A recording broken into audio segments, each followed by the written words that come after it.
Robotic জগতে চীন আনলো নতুন সংযোজন। প্রযুক্তির বাজারে চীনা কোম্পানি ইউবিটেক এমন একটি হিউম্যানয়েড রোবট এনেছে যা স্বয়ংক্রিয়ভাবে চার্জ নেওয়ার সক্ষমতা রাখে।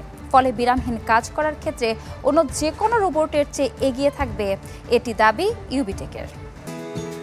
চীনের প্রযুক্তি নগরী খ্যাত শেনঝেনে দেখা মিলছে ব্যতিক্রমী হিউম্যানয়েড রোবট, যা নিজে নিজেই বদলাতে পারে ব্যাটারি।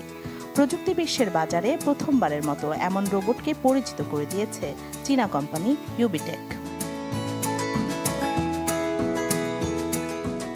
এই রোবটে আছে হট সুয়েপেবল ব্যাটারি চেঞ্জিং সিস্টেম, যার মাধ্যমে সুইচ বন্ধ না করেও কোনো মানুষের সহায়তা ছাড়াই ব্যাটারি পরিবর্তন করা যায়। ফলে বিরামহীন কাজ করতে পারবে রোবটটি। বিভিন্ন কারখানাতে এই রোবট ব্যবহারের ফলে কমবে শ্রমব্যয়, বাড়বে উৎপাদন দক্ষতা। আগে হিউম্যানয়েড রোবটগুলো 4 ঘন্টার বেশি কাজ করতে পারত না।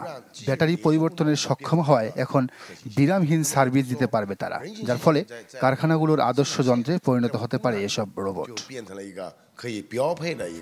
চীনের এমন উদ্ভাবনকে নিজেদের প্রতিষ্ঠানে কাজে লাগানোর আগ্রহ প্রকাশ করেছে কিছু গাড়ি উৎপাদনকারী কোম্পানি। আসতে শুরু করেছে অর্ডার। হিউম্যানয়েড রোবট দিয়ে প্রধানত গাড়ি ও ইলেকট্রনিক শিল্পের মালামাল বহন ও মান পরীক্ষার কাজ করানো যাবে। ইউবিটেক কোম্পানির দাবি, কম সময়ে বেশি কাজ করার সক্ষমতা থাকায় কারখানাগুলোতে এসব রোবটের ব্যবহার বাড়বে।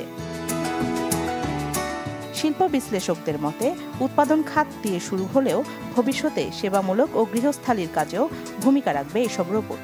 2024 সালে চীনে হিউম্যানয়েড রোবট শিল্পের বাজারের আকার ছিল 2.5 বিলিয়ন ইউয়ানের বেশি।